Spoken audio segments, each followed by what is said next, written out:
Coucou mes sexy mamas, j'espère que vous allez toutes bien. Alors vous avez testé le masque de la semaine passée pour vos cheveux à faible porosité. Il a ramolli vos cheveux. Vous êtes contente maintenant. Vous aimeriez que vos cheveux puissent rester souples et hydratés une fois qu'ils seront secs. Alors dans la vidéo d'aujourd'hui, je vous montre une astuce qui va vous permettre donc de céder l'hydratation qui est apportée par ce masque, soit en utilisant un lait hydratant du commerce qui n'est pas forcément conçu pour une porosité faible, ou alors en utilisant la méthode que j'appelle la méthode Conx. Alors, dans la deuxième partie de cette vidéo, je vous donne quelques explications scientifiques sur ce qu'on appelle une huile qui pénètre, une huile non pénétrante, huile lourde, huile légère. Si vous aussi vous êtes fatigué de la masse d'informations que vous trouvez sur Internet qui est souvent contradictoire et vous vous posez des questions, regardez donc cette deuxième partie. Dans la dernière partie de la vidéo, je laisse une lady qui a le cheveu à faible porosité tester deux huiles pour nous sur cheveux secs, cheveux humides et nous donner son avis. En fin de vidéo, je réponds à des questions pertinentes qui m'ont été posées la semaine passée. Donc voilà, la vidéo sera assez longue, vous pouvez skip sur les parties qui vous intéressent ou alors regarder la vidéo en entier. Avant de commencer la vidéo, je tiens à préciser que les experts disent que le cheveu à faible porosité n'est pas un cheveu qui a un problème. Ils disent aussi que vous pouvez utiliser n'importe quelle huile, qu'elle soit pénétrante ou non pénétrante. Ce qu'il faut savoir, c'est que il faut surtout appliquer ces huiles sur cheveux humides. Et on en reparle donc dans la suite de la vidéo.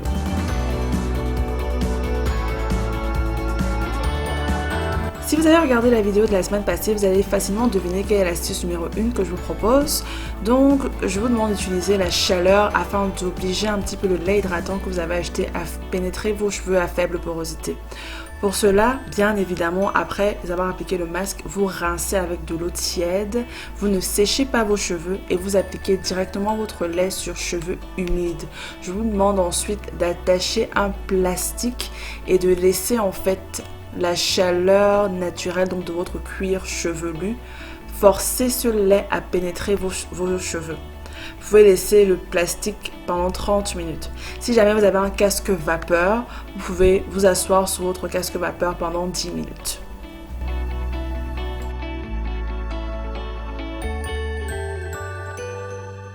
Si jamais vous n'avez pas de lait hydratant, je vous propose une astuce qui va vous permettre de céder quand même l'hydratation qui est apportée par le masque. Donc une fois de plus, vous ne séchez pas vos cheveux, vous sortez de la salle de bain, dernière eau de rinçage de l'eau tiède. Vous allez appliquer directement l'huile de coco sur cheveux bien humides et juste après avoir appliqué l'huile de coco, vous allez appliquer du beurre de karité. Si possible, préparez-vous un vapeau dans lequel vous allez mettre de la glycérine, maximum 10%. Donc si vous avez 100 ml d'eau, vous mettez 10% de glycérine. Donc, dans les deux cas, je vous demande de faire des twists ou des tresses après avoir cédé l'hydratation. Et je vous promets, ça fait toute une différence. Si vous ne me croyez pas, il vous suffit juste de faire le test. Vous laissez vos cheveux sécher à l'air libre ou alors vous laissez vos cheveux sécher avec des tresses. Vous allez voir que quand vous faites des tresses, ça prend plus de temps pour sécher parce que justement, les molécules d'eau ont du mal à s'échapper en fait. Donc du coup, vos cheveux resteront hydratés un peu plus longtemps. Alors, je vous parle brièvement un peu de la formulation en cosméto, donc pour lait hydratant, que ce soit pour votre peau, pour vos cheveux. Qu'est-ce que les chimistes font en fait pour vous empêcher d'avoir une peau déshydratée? Alors, vous allez vous demander, mais pourquoi est-ce qu'elle nous demande de mettre de l'huile de coco? Pourquoi est-ce qu'elle nous demande de mettre de la glycérine? Je vous donne quelques explications scientifiques tout de suite. Alors là, je vous montre une coupe de la peau. Ici, c'est l'épiderme. C'est donc cette couche de votre peau sur laquelle vous appliquez directement votre lait hydratant. Alors, en formulation, les chimistes, ce qu'ils aiment bien, c'est faire en sorte que le lait hydratant qu'ils puissent vous proposer empêche l'évaporation rapide, donc des molécules d'eau qui sont dans ces zones internes-là. On parle donc de Transepidermal Water Loss. Ça, c'est ce qu'ils mesurent en fait. Donc, lorsqu'ils vous proposent un lait hydratant, ils mesurent ce facteur-ci et on voit s'il y a une grande perte en eau ou pas. Donc, dans leur formulation, dans leur lait hydratant, vous allez souvent retrouver un humectant, un émollient et un occlusif. Alors, l'humectant, qu'est-ce que lui il fait? C'est en fait une molécule qui se lie aux molécules d'eau. Elle attire les molécules d'eau. Et donc, si vous avez des humectants dans vos cheveux, ici en vert par exemple, toutes les molécules d'eau qui sont donc par exemple dans l'humidité de l'air, cet humectant sera capable de les lier et donc d'attirer comme ça ces molécules d'eau sur vos cheveux. Les humectants peuvent aussi se lier aux molécules d'eau qui sont dans les couches internes, par exemple de votre peau, qui sont sécrétées donc par les cellules qui sont dans ces endroits-ci. Vous avez des humectants à ces endroits. Ils peuvent donc lier donc ces molécules d'eau et donc attirer en fait en grande quantité l'eau. Ici, cette coupe, c'est une coupe de la peau et j'ai pris cet article sur un site de Cosmeto. Ils testent l'efficacité de l'acide hyaluronique, qui est donc un humectant aussi. Donc ici, par exemple, encore une coupe de la peau avec les poils ou les cheveux, comme vous voulez. Donc si vous avez donc des cellules ici à ces endroits qui synthétisent ou excrètent de l'eau, comme par exemple les glandes sudoripares, si vous avez des humectants donc à ce niveau donc de votre cheveu, ces humectants peuvent donc attirer en masse donc ces molécules d'eau. Bon, c'est bien beau ça, le fait que les humectants attirent les molécules d'eau, mais les humectants n'empêchent pas vraiment l'évaporation de l'eau. Intéressant. Oh, je vous donne d'abord la liste donc des humectants naturels et synthétiques. Donc, lorsqu'on parle donc de ces huiles pénétrantes, pas pénétrantes et tout ça, en formulation en fait, ils cherchent à faire en sorte que les molécules d'eau qui ont été attirées par les humectants ne s'évaporent pas très vite. Et donc en général, ils utilisent soit des occlusives qui peuvent être des molécules synthétiques ou alors des molécules naturelles comme l'huile de coco. Et l'huile de coco, c'est hyper intéressant parce que cette huile a la capacité donc à pénétrer les couches les plus internes de vos cheveux. Donc disons qu'ici c'est le cortex, les cuticules, cortex et médula. Donc, et ça, il a été prouvé scientifiquement, je vous mettrai le lien de l'article, que si vous avez de l'eau ici dans cette zone-ci, vous allez avoir la perte d'eau, le fameux transepidermal water loss là. C'est réduit en fait grâce à l'huile de coco. L'eau s'évapore moins vite en fait. Les scientifiques appellent donc des huiles qui ont une pénétration moyenne, celles qui vont pénétrer légèrement les cuticules mais n'iront pas très loin. Et parmi ces huiles, il y a le beurre de karité, l'huile d'amande douce et l'huile d'argan. Vous comprenez donc maintenant que malheureusement les appellations du quartier, huile lourde, huile légère, ont fait en sorte que le beurre de karité et l'huile d'argan soient faussement classifiés comme étant des huiles qui ne pénètrent pas le cheveu. Et alors que c'est faux. Et ça sont des informations scientifiques que je vous donne. Maintenant, une huile qui ne pénètre pas du tout les cheveux va être une huile qui ne traversera même pas les cuticules en fait. Et ce ne sont pas de mauvaises huiles parce qu'elles apportent de la brillance aux cheveux. Elles vous permettent d'avoir un cheveu lubrifié, un cheveu plus ou moins, vous voyez, facile à peigner en fait, qui ait moins de friction. Et dans cette classe-là, on a par exemple l'huile de jojoba et qui est d'ailleurs très importante parce que sa composition, si vous regardez donc ces acides gras, ressemble fortement à la composition du sébum qui est donc ce liquide naturel qui lubrifie vos cheveux. Donc, j'espère que cette partie va être super intéressante pour vous parce qu'il y a beaucoup d'informations qui n'étaient pas correctes qu'on retrouvait donc sur internet.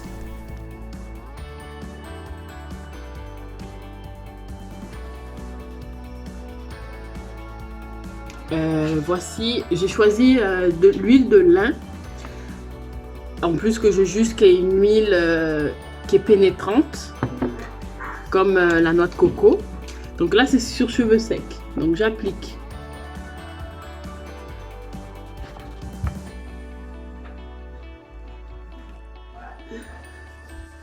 Le cheveu est très sec.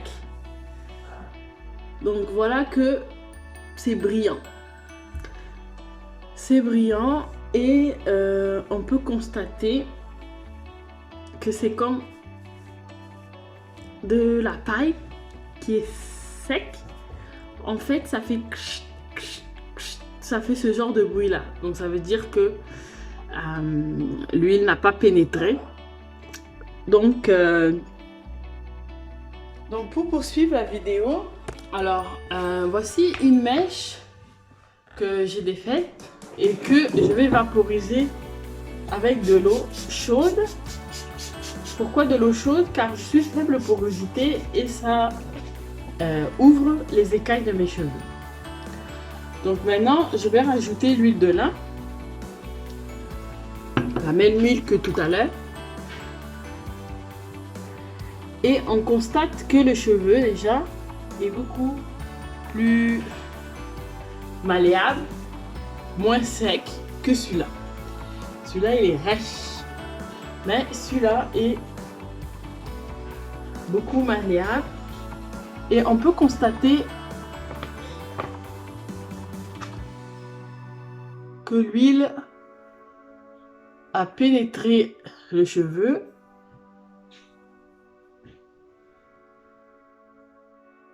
Donc voilà la différence. Voilà. Donc déjà, avant de faire les twists, donc sur cette section que j'ai mis le beurre de karité, je peux constater que le cheveu n'est pas sec.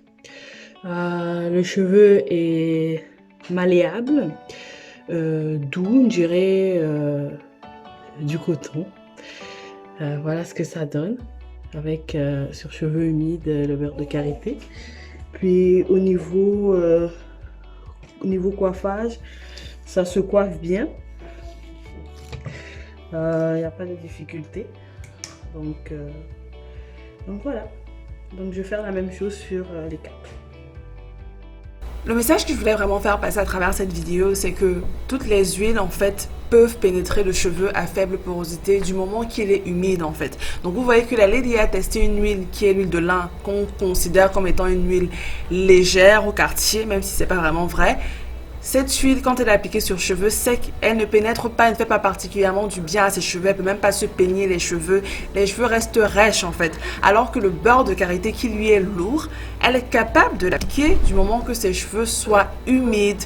Donc c'est ça la clé en fait les filles. Vaporisez vos cheveux avec de l'eau avant d'appliquer vos huiles.